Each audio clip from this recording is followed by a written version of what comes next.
ऐसा करिएगा जो कि मैचिंग होगा, जो हमेशा आप करते आए हैं, जो मैट्रिक में भी, इंटर में भी, कहीं भी आपका सिग्नेचर जो ओरिजिनल है वही सिग्नेचर करिएगा और फोटो भी साफ सुथरा अपलोड करिएगा, कोई दिक्कत नहीं होगा। ठीक, यहाँ तो पता ही नहीं चलेगा कि मेरा नोटिफिकेशन में कितना नंबर बढ़ा दिया है, कितना कमा दिया है। हम कभी भी मतलब RTI मारने लायक भी नहीं, तो आपको पता भी तो नहीं चल रहा है ना, आंसर की भी नहीं दे रहा है, कार्बन कॉपी भी नहीं दे रहा है, कट ऑफ भी नहीं बता रहा है, तो कुछ पता आपको तो चल नहीं रहा है। तो नॉर्मलाइजेशन किया जाता है, हो भी रहा है, ये सच्चाई भी है। क्वेश्चन आउट की प्रक्रिया हो गई, आपका सेटिंग का प्रक्रिया हो गया, ये सब तो बढ़ चढ़ के हिस्सा लेता है बिहार के जॉब में। तो इसमें थोड़ा सा भी सरकार की नज़र में अगर होगा तो हो सकता है कि।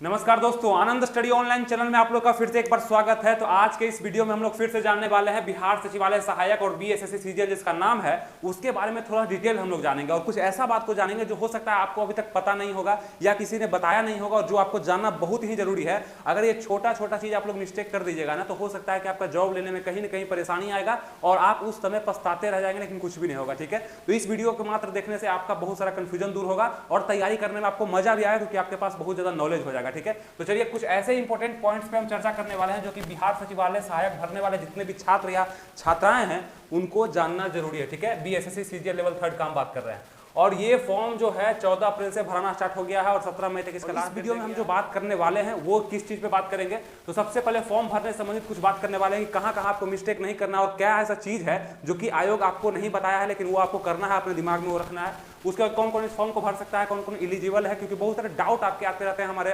पीछे जो वीडियो हम डाले हुए हैं तो उस पर कुछ डाउट आपका कमेंट के माध्यम से आया था कि ये है, तो हम सब जोड़ करके ये वीडियो को लेकर के आए, तो ध्यानपूर्वक इसको देखिएगा। ठीक है, तो ग्रेजुएशन से संबंधित, एज से संबंधित कुछ हम बात करने वाले हैं, आपके क्वालिफिकेशन से संबंधित, कैटेगरी से संबंधित कुछ हम बात करने वाले हैं कि आपका जो कैटेगरी है उसमें क्या क्या छूट मिल रहा है, किस कैटेगरी को कितना छूट है और क्या क्या आपके लिए व्यवस्था किया गया है, जिसको आप अगर समझ लेते हैं तो इस कैटेगरी में आप देखेंगे कि BC के लिए NCL का व्यवस्था, NCL क्या है, कैसे बनवाना है, इस चीज को भी आप लोग को बताएंगे क्योंकि आप लोग का कमेंट आया था इससे संबंधित। और उसके बाद आपको बताएंगे कि जो शादीशुदा महिलाएं हैं उनको क्या मतलब अपने सुधार करना है। उसके बाद PT से संबंधित कुछ बात करने वाले हैं कि PT क्वालिफाई करने के लिए आपको क्या करना पड़ेगा, उसके बाद मेंस का क्या आपको करना है, फिर इसमें स्टेज का बात करेंगे, उसके बाद क्वेश्चन का बात करेंगे, मतलब एग्जाम पैटर्न का बात करने वाले हैं कि आपको इसमें एग्जाम किस तरीके से लिया जाएगा और क्या कमी है थोड़ा सा आयोग में, उसको दूर करने का भी प्रयास करेंगे हम लोग। ठीक है, तो चलिए इस सभी चीज पर हम चर्चा करने वाले हैं, तो ध्यानपूर्वक इस पूरे वीडियो को आप लोग देखिएगा। सबसे पहले तो आपको बता दें कि फॉर्म भर लेना है आप लोग को, और सबसे पहला जानकारी जो आप लोग को हम देने वाले हैं कि फॉर्म में गलती जरा सा भी नहीं करिएगा। क्यों? क्योंकि आपको 1 मिनट का भी समय दिया जाएगा इस फॉर्म को सुधारने के लिए, यानी करेक्शन का टाइम आपको आयोग के द्वारा नहीं मिलेगा। जो आपको करना है, फॉर्म सावधानी पूर्वक भरिएगा। सबसे बड़ी गलती लोग क्या करते हैं, अपने से तो फॉर्म डालते नहीं, अपने से फॉर्म भरते नहीं, हो सकता है उनको आता भी नहीं होगा अपने से फॉर्म भरना, वो साइबर कैफे में जाकर अपना फॉर्म देते हैं और बोलते हैं अपने आप से भर दीजिएगा, हम डिटेल आपको लिख करके दे दिया है, और साइबर कैफे के हाथ में आपका पूरा जॉब का जो चाबी होता है वो हो जाता है, वो कहीं ना कहीं मिस्टेक कर देता है और आपको लगता है कि चलो भाई मिस्टेक हो गया तो इसको बाद में सुधार सकते हैं। वो सुधारने का आपको समय नहीं मिलेगा, और वो जब साइबर कैफे के पास आप जाइएगा ना बोलने के लिए कि मेरा आप गलती क्यों कर दिए थे, उसके कारण मेरा जॉब लेने में दिक्कत हो गया, तो वो कहेगा मैं मिस्टेक हो गया था सर, मिस्टेक हो गया था, तो हम क्या कर सकते हैं, मतलब आगे से ऐसा गलती नहीं करेंगे, अगला जॉब में आप तैयारी करिए, इस जॉब के आप लायक नहीं रहे। ये आपका मतलब आपके जॉब किसके हाथ में चला गया, तो वो साइबर कैफे के हाथ में आप दे दिए थे खुद कि आप खुद से भर दीजिएगा। सामने रह करके एक एक डिटेल को आपको देखना है, क्योंकि आपको इसके बाद कोई भी करेक्शन टाइम नहीं दिया जाएगा कि इसको सुधारने का आपको वक्त मिलेगा, कोई ऐसा तिथि आएगा कि 5 दिन में इसको सुधारना, ऐसा BSSC आयोग में नहीं है, इससे पहले नहीं देखा गया। ठीक है, तो इस चीज को सुधारना है आप लोग को, अच्छे से फॉर्म को भरना है, कहीं भी मिस्टेक नहीं करना है, खुद से सब कुछ देखना है, साइबर कैफे में बैठ करके फॉर्म को भरना है। ये हम इसलिए बता रहे हैं कि एक एक विद्यार्थी जो मतलब इस स्टेज से होकर गुजरा है तो उसको बहुत दिक्कत हो जाता है कि वो हर चीज योग्य था लेकिन उसका पूरा जॉब का चाहे साइबर कैफे के हाथ में था, एक मिस्टेक कर दिया, डेट ऑफ बर्थ गलती कर दिया, नाम गलती कर दिया, पता गलती कर दिया, अपना सर्टिफिकेट नंबर गलती कर दिया, रोल नंबर गलती कर दिया, कहीं भी गलती होगा तो आप जिम्मेवार हो जाएंगे, आपका जॉब नहीं होगा, साइबर कैफे का दुकान चलते रहेगा। ठीक है, ये चीज आप लोग का समझ में आ गया कि नो करेक्शन टाइम आपको इसमें दिया जाएगा फॉर्म भरने में, कहीं भी गलती ना करें। और गलती लोग करते कहां है, आपको नाम पता अच्छा से भरना है, फादर्स नेम मदर्स नेम अच्छा से भरना है, और ये जो नाम पता आपको भरना है अपना चाहे माता पिता का, वो 10th का जो सर्टिफिकेट होगा, 12th का सर्टिफिकेट होगा, उससे देख करके भरिएगा, ना कि आधार कार्ड से भर दीजिएगा लेकर के या अपने मन से बिना स्पेस डाले हुए। होता है ना कई सारे ऐसे नाम होते हैं जिसमें सिंह लगाना, श्री लगाना, ये सब तरह का मतलब कंफ्यूजन होता है। जो आपका 10th का सर्टिफिकेट, 12th का सर्टिफिकेट होगा ना, नाम माता पिता का, वही नाम आपको वहां पे सेम डालना है, जितना स्पेस दिया गया है जैसे है सेम एकदम डालना है, कहीं भी दिक्कत नहीं। तो आयोग आपके साथ दिक्कत कर देगा, पास हो जाएगा PT में कहीं भी,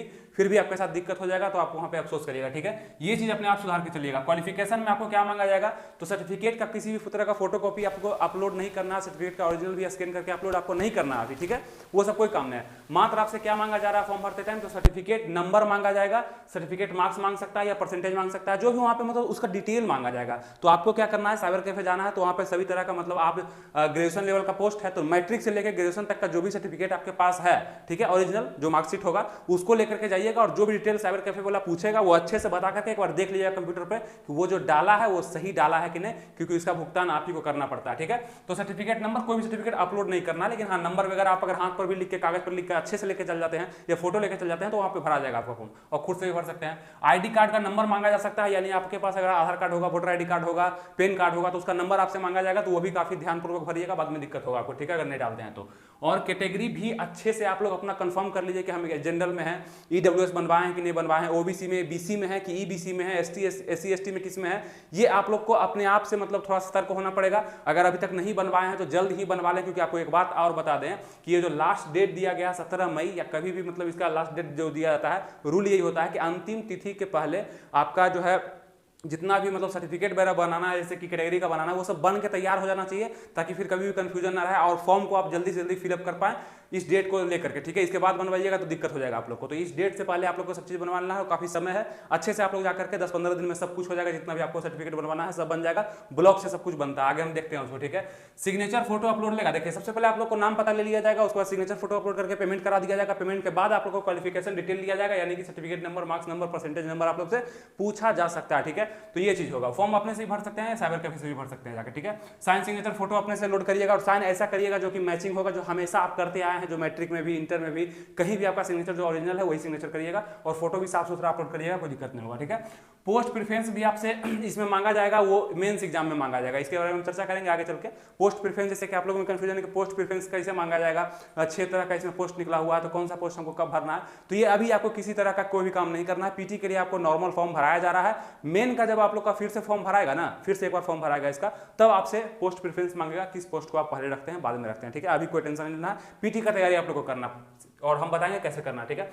कौन कौन भर सकता है इस फॉर्म को, देखिए हम जब वीडियो बनाए इससे पहले भी हम 2-3 वीडियो डाल चुके हैं बिहार सचिवालय सहायक पर, आप लोग को देंगे हम। अगर नए आप लोग व्यूअर हैं हमारे चैनल के तो हमसे जुड़ करके रहिएगा, चैनल को सब्सक्राइब कर लीजिए, और हम वीडियो देंगे आपको जो हम बनाए हैं, काफी अच्छा वीडियो, उससे बहुत सारा डिटेल आपको मिल जाएगा आसानी से, ठीक है। और भी वीडियो आने देखेंगे कि इस फॉर्म को कौन कौन भर सकते हैं। तो सबसे पहले देखेंगे बिहार के जितने भी लोग हैं, जितने भी छात्र या छात्राएं हैं, वो इस फॉर्म को भर सकते हैं। अगर वो ग्रेजुएट हो चुके हैं, ग्रेजुएशन कर लिए हैं, बीएससी बीकॉम बीए का डिग्री उनके पास है, तो इस फॉर्म को भर सकते हैं। और अदर स्टेट के भी जो लोग हैं हमारे इर्द गिर्द, यानी बिहार के जो अगल बगल के स्टेट हैं, जो भी स्टेट है इस फॉर्म को भर सकता है। उसको 10% का आरक्षण के साथ साथ जनरल कैटेगरी में ही रखा जाएगा, यानी कि समझिए 10% ही लोग बाहर से लिए जाएंगे।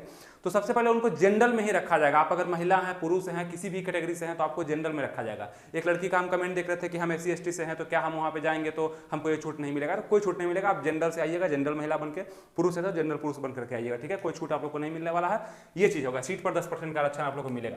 कंफ्यूजन खत्म हो गया।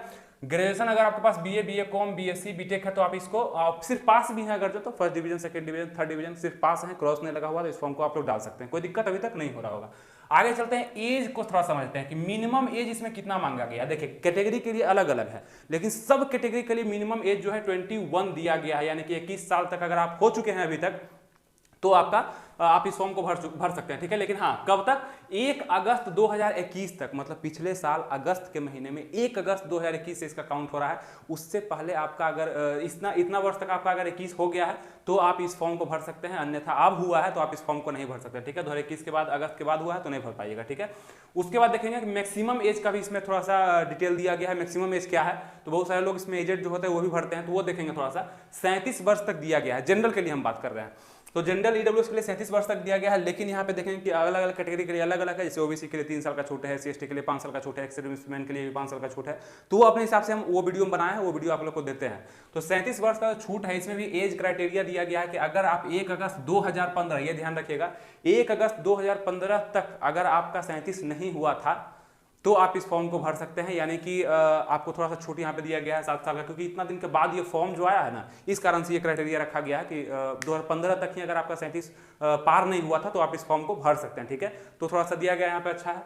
तो 1 अगस्त 2015 तक, इसको ध्यान रखिएगा। मैक्सिमम वाले के लिए हम बता दिए। अब चलिए हम थोड़ा सा कैटेगरी पे बात करते हैं कि आप लोग का जो श्रेणी है, बिहार में आप खास करके देखते होंगे 6 तरह का श्रेणी है, जनरल है, बीसी है, ईबीसी है, ईडब्ल्यूएस है, एससी एसटी है। और देखेंगे आप लोग कि बीसी और ईबीसी को केंद्र में ओबीसी के नाम से जाना था, लेकिन यहाँ पे 2 भागों में बांट दिया गया है। तो सबसे पहले आप लोग अपना कैटेगरी को कंफर्म हो लीजिए कि हम किस कैटेगरी में हैं, क्योंकि ये भी कंफ्यूजन आपको बाद में जाकर के बहुत बड़ा समस्या दे सकता है ना। और उसके बाद देखेंगे 2 ऐसा जो कि एक्स्ट्रा छूट इसको मिलता है, फ्रीडम फाइटर है। अगर आप लोग के नाना दादा या आपके परिवार में से आपके जो भी पूर्वज हैं वो नाना दादा हो सकते हैं, तो आपके फ्रीडम फाइटर अगर जो है तो वहां पे आपको छूट मिलता है। देखिए फ्रीडम फाइटर का जो छूट है वो आप ईडब्ल्यूएस में है, चाहे एससी एसटी में है, किसी में भी है, तो आप फ्रीडम फाइटर का अलग से आपको छूट मिलता है। ठीक है, आप किसी भी कैटेगरी से हैं तो वो तो मिलेगा ही, फ्रीडम फाइटर का मिलेगा।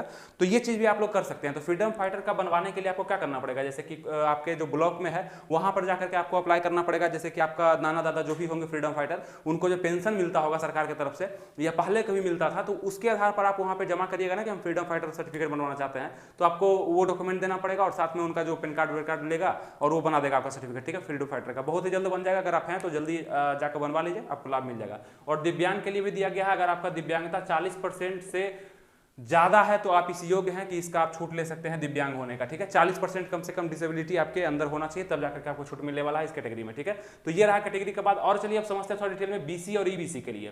थोड़ा शादीशुदा महिला को बोल देते हैं कि शादीशुदा जो महिलाएं हैं अपना जाति फादर के नाम से बनवाएंगे। ठीक है, वो क्या करते हैं, कभी कभी ऐसा होता है कि पति के नाम से जाति बनवा देते हैं। तो बहुत सारे ऐसे महिलाएं होती है कि जो दूसरे कास्ट में शादी करती है, तो उनका पति के नाम से बनाने के बाद वो आपका मान्य नहीं होगा। आपके फादर जिस कास्ट के थे उसी कास्ट का आपका मांग किया जाएगा सचिवालय सहायक में, बीएसएससी में। ठीक है, ये ध्यान रखिएगा आप लोग कि आपका जो जाति प्रमाण पत्र आपको बनवाना है वो फादर के नाम से बनवाना है। आगे चलते हैं बीसी और ईबीसी में बात करते हैं। देखिए एक और कंफ्यूजन लोगों में हो रहा है कि फॉर्म में क्या हुआ है ना कि ईबीसी की जगह एमबीसी कर दिया है। तो बहुत सारे लोग कंफ्यूजन है कि एमबीसी कौन सा कैटेगरी है।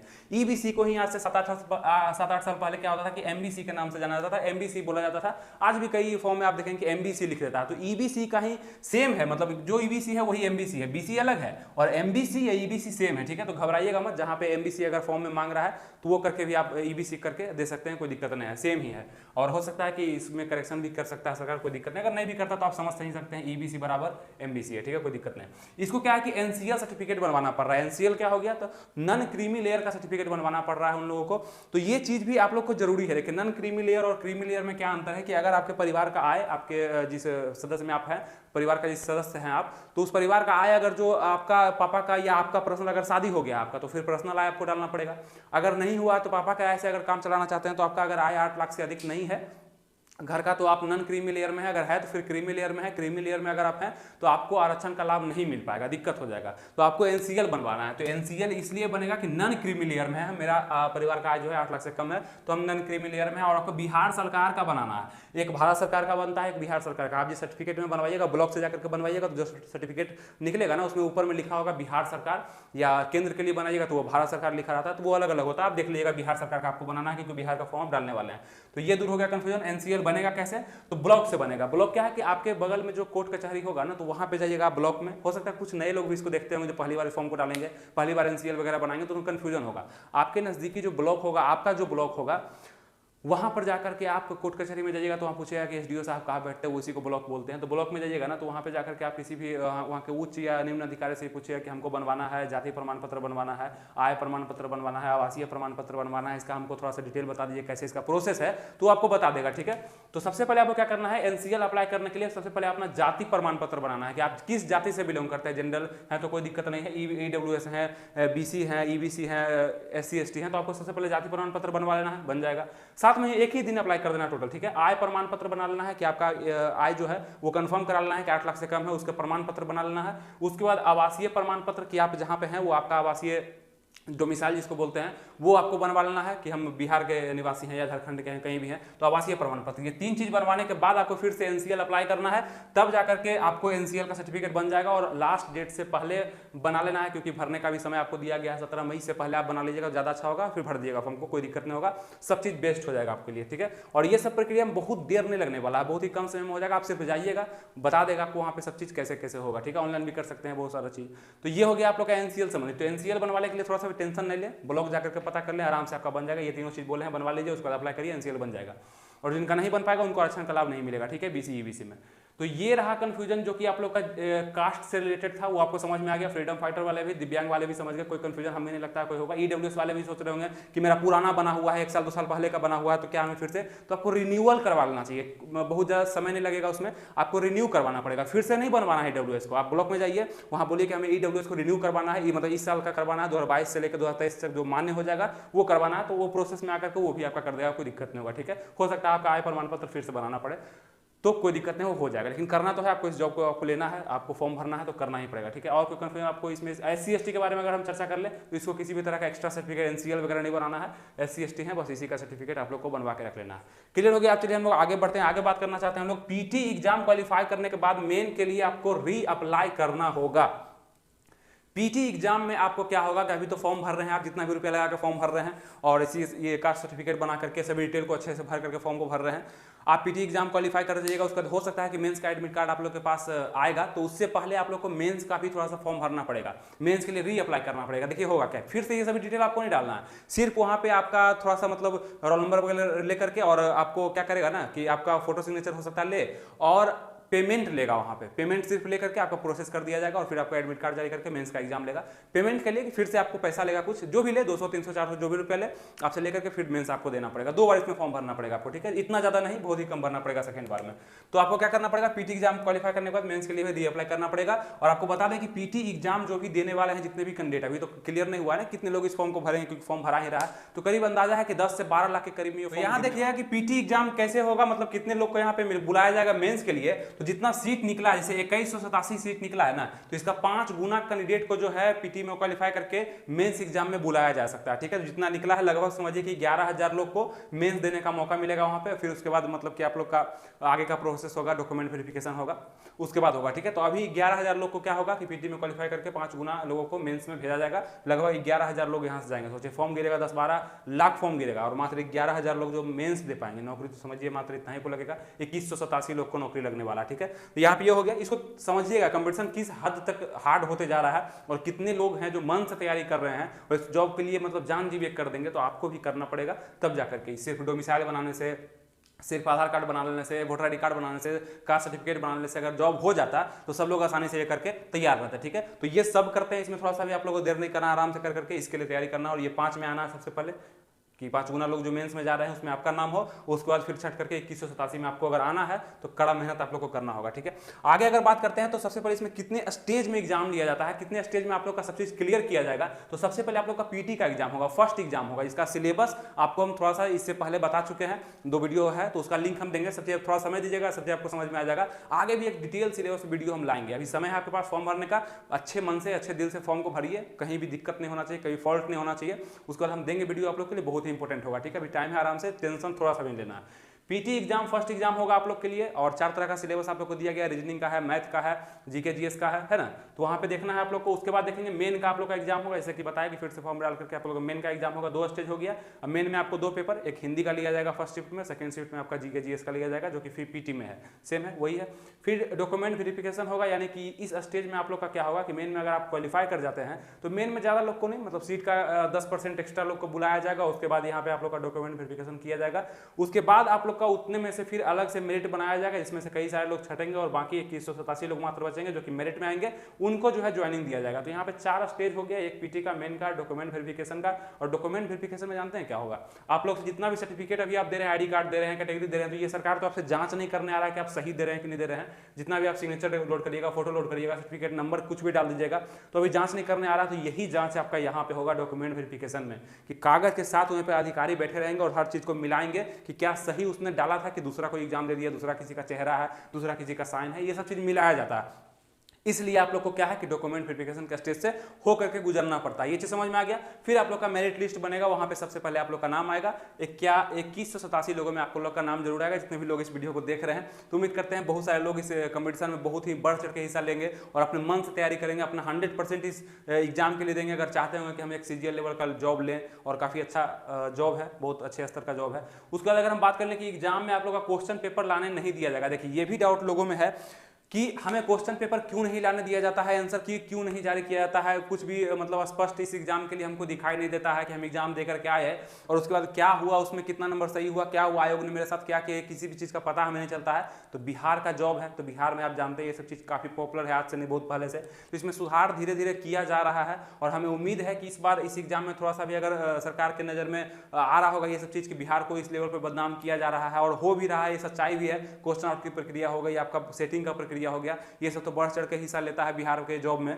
तो इसमें थोड़ा सा भी सरकार के नज़र में अगर होगा तो हो सकता है कि इसमें दे, लेकिन ऐसे अभी तक इसका जो इतिहास रहा है उसमें आपको क्वेश्चन पेपर लाने नहीं दिया जाता है घर, जिससे आप मिलान भी नहीं कर सकते हैं, कार्बन कॉपी भी आपको नहीं दिया जाता है, आंसर की तक भी लोड किया नहीं जाता है, और कट ऑफ तक भी बताया नहीं जाता है कि आप लोग कट ऑफ कितना उठाए हैं। बस किसी आधार पर सिलेक्शन होता है, इसी आधार पर होता है सिलेक्शन कि आपका हो गया, दोस्त राम का हो गया, आपके दोस्त श्याम का नहीं हुआ। अब राम बता रहा है कि हम लगभग 140 नंबर मारे थे और श्याम बता रहा है कि नहीं हम तो 135 मारे थे, इसका मतलब कट ऑफ जो है 140 गया है। इस आधार पे वहाँ पे भविष्यवाणी किया जाता है, सोचा जाता है कि अच्छा कट ऑफ कितना गया होगा, तब ना मेरा हो गया तुम्हारा नहीं हो गया। किसी को प्रूफ नहीं है कि सच में उसका 140 आया था कि उसका 135 आया था, प्रूफ किसी के पास नहीं, क्योंकि ना आपको कार्बन कॉपी मिला है, ना आंसर की मिला है, ना आप मिला पाए हैं, ना क्वेश्चन आने दिया गया, तो आप कैसे जानेंगे कि आपका 140 सही है ना, ये चीज भी होता है। तो यहाँ पे थोड़ा सा कंफ्यूजन इस आयोग के द्वारा उत्पन्न किया जा सकता है बाद में चल के, और इसको हमें उम्मीद है कि सुधार सकता है आयोग, अगर चाहे कि मेरा नाम बदनाम ना हो, हम अच्छे से काम करें, तो इस चीज को सुधारना इसको जरूर चाहिए। ठीक है, आंसर की से लेकर के कट ऑफ से लेकर के कार्बन कॉपी से लेकर के क्वेश्चन पेपर अगर वो दे दिया तो बहुत ही बेस्ट, हम एक वीडियो बनाएंगे कि बहुत ही अच्छा ये काम किया, सराहनीय काम है। आप लोग को इसका तारीफ ट्विटर पर जाकर के, यूट्यूब पर जाकर के, किसी भी सोशल मीडिया पर जाकर के बीएसएससी आयोग का तारीफ जरूर करना चाहिए। अगर करेगा तब ना, अगर नहीं करेगा तो वो भी हम बोलेंगे कि इसका तारीफ मत करिए, इसको बदनाम करिए। और नॉर्मलाइजेशन का प्रक्रिया, सामान्यीकरण का प्रक्रिया इसमें किया जाता है कि नहीं, ये भी आप लोग का डाउट था थोड़ा सा, कुछ लोगों में था। नॉर्मलाइजेशन का प्रक्रिया किया तो जाता है, अंदर अंदर किया जाता है, लेकिन किसी को बताया नहीं जाता कि मेरा प्रक्रिया का नियम क्या है। हर एग्जाम जैसे कि एनटीपीसी हो गया, ग्रुप डी हो गया, और सब बताता है, लगभग बताया जाता है, बहुत ही जटिल होता है समझना, लेकिन बता जरूर हो देता है कि इस तरह से हम नॉर्मलाइजेशन करते हैं। ठीक है, लेकिन इसमें नॉर्मलाइजेशन जो होगा वो बताया नहीं कैसे होगा। देखिए क्या होगा कि 10-12 लाख फॉर्म भरेंगे लोग, तो इसका शिफ्ट जो होगा एग्जाम लेने का 5-6 शिफ्ट में तो एग्जाम जरूर लेगा, 3-4 दिन इसका एग्जाम हो सकता है कि चल सकता है, तो नॉर्मलाइजेशन करना लाजमी है। ठीक है, लेकिन इसका प्रक्रिया भी तो बता देना चाहिए किस तरह से कर रहे हैं। जैसे कि नॉर्मलाइजेशन करने के सबसे बड़ा दिक्कत आता है कि यहाँ पे 1/4 का निगेटिव मार्किंग है, 1/4 का 4 क्वेश्चन गलती होगा तो एक क्वेश्चन का पूरा मार्क्स आपसे काट लिया जाएगा, ये निगेटिव मार्किंग है। तो इसको लेकर के नॉर्मलाइजेशन में बहुत दिक्कत हो जाता है लोगों को, कितना क्वेश्चन सही किया, कितना गलती किया, यहाँ तो पता ही नहीं चलेगा कि मेरा नॉर्मलाइजेशन में कितना नंबर बढ़ा दिया है, कितना कमा दिया है। हम कभी भी मतलब आरटीआई मारने लायक भी नहीं रहेंगे, हो रहा है, होता है ना। जैसे क्या हो सकता है कि 150 नंबर में 120 नंबर आप ले आए हैं, आपको लग रहा है कि मेरा 120 को सही है, पूरा सही है, लेकिन नॉर्मलाइजेशन में क्या होता है ना कि आपके मन पर नहीं है आपका नंबर। नॉर्मलाइजेशन में आयोग क्या करता है कि आपका 120 नंबर को 140 भी कर सकता है ऑटोमेटिक, ये बोल करके उनका क्वेश्चन बहुत गलत था, वो हार्ड क्वेश्चन बहुत ही ज्यादा बनाए थे, इजी क्वेश्चन को नेगलेक्ट किए थे, इस कारण उनका नंबर हम बढ़ा दिए हैं, अच्छे नंबर वो लाए हैं, 140 कर देगा, या 120 नंबर को 100 पर भी ला सकता है कि 100 कर देगा। तो आपको पता भी तो नहीं चल रहा है ना, आंसर की भी नहीं दे रहा है, कार्बन कॉपी भी नहीं दे रहा है, कट ऑफ भी नहीं बता रहा है, तो कुछ पता आपको तो चल नहीं रहा है। तो नॉर्मलाइजेशन किया जाता है, और सब कुछ यहाँ पे है ना कि एक छुपा छुपा के किया जाता है कि ठीक है हम कर रहे हैं, लेकिन आपको बताएंगे नहीं किसको जॉब होगा किसको नहीं होगा। इसलिए हमेशा क्या होता है कि इसके ऊपर मतलब अंगुली उठता है कि नहीं तुम कैसे किया बताओ, मेरा होना चाहिए। काफी लोग एग्जाम के बाद आरटीआई मारते हैं, आप लोग भी मारिएगा, हमें उम्मीद है, क्योंकि ऐसा ये जब काम करेगा तो किसी को भी कंफ्यूजन होगा ही होगा। जो हम बोल रहे हैं स्पष्ट बोल रहे हैं, और किसी भी चीज को छुपा के हम बोलना नहीं चाहते, क्योंकि एग्जाम आप लोग को देना है तो आप लोग को सब चीज का जानकारी होना चाहिए, इसलिए हम आपको ये सब बात बता रहे हैं। ठीक है, ताकि आगे चल करके किसी भी तरह का हम कदम उठाते हैं, कुछ आपको बोलते हैं तो वो जरूर आप लोग सुनिएगा और करिएगा। ठीक है, क्योंकि आयोग बहुत ही ज्यादा बिगड़ते चला जा रहा है, कुछ आयोग सुधार भी रहा है, बीपीएससी आयोग को देखेंगे, सीएसबीसी आयोग को देखेंगे, अपने आदत में कुछ सुधार कर रहा है, और इस आयोग को भी करना पड़ेगा। आपके बीएसएससी सीजीएल लेवल का जो आयोग है आप लोग का, उसको भी करना पड़ेगा सुधार, देखिएगा आप लोग सिर्फ साथ रहिएगा। ठीक है, नॉर्मलाइजेशन के बारे में आपको बता दिया, कंफ्यूजन दूर हो गया, कुछ किसी को पता नहीं है लेकिन होता है अंदर अंदर। फिजिकल इसका होगा कि नहीं होगा, टाइपिंग होगा कि नहीं होगा, इंटरव्यू होगा कि नहीं होगा, हम ये वीडियो में बता भी चुके थे आपको इसके पहले वीडियो में, लेकिन फिर भी लोग पूछ रहे हैं। क्या होता है ना कि वो वीडियो पूरा देखते नहीं है, और पूरा नहीं देखने की वजह से बहुत सारा कंफ्यूजन उनको रह जाता है कि ये पता नहीं होगा कि नहीं होगा। आप वीडियो को पूरा देख लीजिए, जो बचेगा उसके बाद कमेंट करके पूछिए कि हाँ ये चीज़ नहीं बताया, उस पर हम वीडियो ले आते हैं। ये सब हमको इसलिए बताना पड़ा है क्योंकि आप लोग को जो पिछले वीडियो पे कमेंट था इससे संबंधित, इसलिए हम ये वीडियो को लेकर के आ गए कि आप लोग को दिक्कत नहीं होगा। फिजिकल इसमें आप लोग को से नहीं लिया जाएगा, ये जो लेवल का जॉब है आप लोग का सीजीएल जो निकाला है बीएसएससी सीजीएल, ये लेवल 5 और लेवल 7 का जॉब आप लोग के लिए निकला है, और इसमें फिजिकल नहीं होता, ये ऑफिशियल टाइप का जॉब होता है। लेकिन लेवल 6 का जो जॉब आप लोग को निकलेगा ना, उसमें आप लोग को क्या होगा कि फिजिकल लिया जाएगा, पीईटी आप लोग से लिया जाएगा। तो यहाँ पे 5 का ये 6 लेवल का जॉब आप लोग का बांट दिया गया है बीपीएसएससी आयोग को दे दिया गया, ठीक है, जो आप लोग का दरोगा का एग्जाम कंडक्ट करवाती है। बिहार दरोगा का हो गया, एक्साइज सब इंस्पेक्टर का हो गया, और भी जितने भी दरोगा आते हैं उसी में आप लोग का ये सार्जेंट भी हो गया। वो सब में क्या है कि वो लेवल 6 का जॉब है, उसमें फिजिकल होता है। पहले होता था इसमें फिजिकल, इसको भी हम बताए हुए हैं। एक वीडियो हम बनाए हैं जिसमें बिहार सचिवालय को और बिहार दरोगा को कंपेयर किए हैं कि उसका काम में, सैलरी में, उसका जॉब में, उसका एग्जाम पैटर्न में क्या क्या अंतर होता है। वो भी वीडियो बनाए हैं, काफी अच्छे लोग उसको देख चुके हैं और काफी अच्छे से समझ भी चुके हैं बहुत सारे लोग। आप लोग को भी वो वीडियो देखना है, प्लेलिस्ट का लिंक भी देते हैं, वो देख लीजिएगा आप लोग जाकर, ठीक है। उसमें क्या है कि 6 लेवल को अलग कर दिया गया, बीपीएसएससी को दे दिया गया। तो अब इसमें क्या है ना कि बीएसएससी सीजीएल में कोई भी ऐसा पोस्ट नहीं बचा है जिसमें आप लोग से फिजिकल लिया जाएगा, ठीक है। तो फिजिकल आप लोग से नहीं लिया जाएगा, पढ़ करके इस जॉब को निकालना, ठीक है, पढ़िए सिर्फ। तो फिजिकल आप लोग से नहीं लिया जाएगा। टाइपिंग तो इस पोस्ट पे हो सकता है कि 2 पोस्ट इस पे निकाला गया, यहाँ पर शो हो रहा होगा। इस पे हो सकता है कि आप लोग का टाइपिंग लिया जा सकता है, वो आगे आपको हम जानकारी देंगे, ठीक है। तो ये 2 पोस्ट ही मात्र है और बहुत कम लोग इसको चॉइस में रखेंगे भी, हमें लगता है सबसे अंतिम में ही रखेंगे। तो इसमें टाइपिंग मांगा जा सकता है, सिर्फ एक ही पोस्ट है और किसी में टाइपिंग आपसे नहीं मांगा जाएगा, ठीक है। बाकी इंटरव्यू का बात कर लें तो इस पोस्ट में आपको इंटरव्यू भी नहीं लिया जाएगा। आपको हम बताया ना कि 4 स्टेज ही है, मात्र पीटी, मेन, डीबी है और मेरिट लिस्ट बनेगा, फिर तो आपको ज्वाइनिंग आ जाएगा, कोई दिक्कत नहीं है। बीपीएससी जो है ना, बीपीएससी जो एग्जाम लेता है वहां पे आप लोग का इंटरव्यू लेता है, उसी लेवल में अभी इंटरव्यू को रखा गया है, बाकी और लेवल से इंटरव्यू को हटा दिया गया है। तो ये भी कंफ्यूजन आप लोग का उम्मीद करते हैं दूर हो गया होगा, कोई दिक्कत नहीं, सिर्फ पढ़ करके आप लोग को जॉब लेना है और सतर्क रहना है और कहीं भी मिस्टेक नहीं करना है, जो मिस्टेक आप लोग को हम बताए। तो ये सभी चीज उम्मीद है आप लोग अच्छे से समझ चुके होंगे। और किसी पॉइंट में अगर आपको अभी भी दिक्कत है तो नीचे कमेंट करिए, हो सकता है उसका हम रिप्लाई आप लोग को कर देंगे अगर किसी भी तरह का दिक्कत है तो। और उम्मीद करते हैं मेरे वीडियो से आप लोग को बहुत ही लाभ होता होगा, समझ में आता होगा, बहुत सारा कंफ्यूजन दूर होता होगा। आयोग से संबंधित हो गया, आपके एग्जाम पैटर्न से संबंधित हो गया, पोस्ट प्रेफरेंस से हो गया। पोस्ट प्रेफरेंस आपको हम बताएंगे क्या क्या देना है, अभी आप लोग को सिर्फ पीटी क्वालिफाई करना और हम सब चीज़ आपको बताएंगे। इस एग्जाम से संबंधित ऐसा ऐसा वीडियो आप लोग के लिए आएगा जो बहुत ही पावरफुल और बहुत ही वैल्यूएबल होगा आप लोग के लिए। आप लोग उसको देखना नहीं भूलिएगा, इसलिए आप लोग को इस नोटिफिकेशन को भी ऑन कर लेना है और सब्सक्राइब भी करके रखना है, ताकि अगला जो भी वीडियो आएगा वो आपके पास सबसे पहले पहुंच पाएगा और इसका लाभ उठा करके आप इस एग्जाम का बेहतरीन तैयारी करिए और इस एग्जाम को आप लोग जरूर निकालिए। क्योंकि देखिए अभी जो है ना वैकेंसी का आगे, अभी तो बहुत ज़्यादा वैकेंसी आप लोग को देखने के लिए मिल रहा है, लेकिन आगे चल करके ये संख्या बहुत ही कमने वाला है, ठीक है, जैसा स्थिति बनते दिख रहा है। तो ये चीज़ का अभी लाभ उठा लीजिए आप लोग, सही समय है इसका लाभ उठाने का, ठीक है। तो जितने भी इंपॉर्टेंट पॉइंट थे जो कि कंफ्यूजन के तौर पे थे, सबको दूर कर दिया गया है। और इस यहाँ पे एक लिंक आ रहा होगा, ये प्लेलिस्ट का लिंक है, ठीक है। इसमें बिहार एसएससी के जो भी वीडियो बनाए जाएंगे या बनाए गए हैं सब इसमें आपको मिल जाएगा। मेरे चैनल पर आप समय दीजिएगा, प्लेलिस्ट में जाकर के वो सभी चीज़ भी आपको दिख जाएगा। तो इस पर क्लिक करके वो दोनों वीडियो को आप देख लीजिए जल्दी से कि क्या क्या हम और वीडियो बना चुके हैं, बहुत ही हेल्पफुल है, आपको जानकारी बहुत ज़्यादा उससे होने वाला, ठीक है। बाकी बिहार दरोगा का भी आप अगर तैयारी करते होंगे उसका भी प्लेलिस्ट हम दिया गया है, डिस्क्रिप्शन में दिया गया है, ये चैनल पेज पे आप जाकर देख सकते हैं। मेरा वीडियो देखने के लिए मेरे चैनल से जरूर जुड़ जाइए, सब्सक्राइब इसको कर लीजिए। तो फिर मिलेंगे आपके साथ नेक्स्ट वीडियो में इसी अंदाज के साथ, तब तक के लिए थैंक यू, जय हिंद।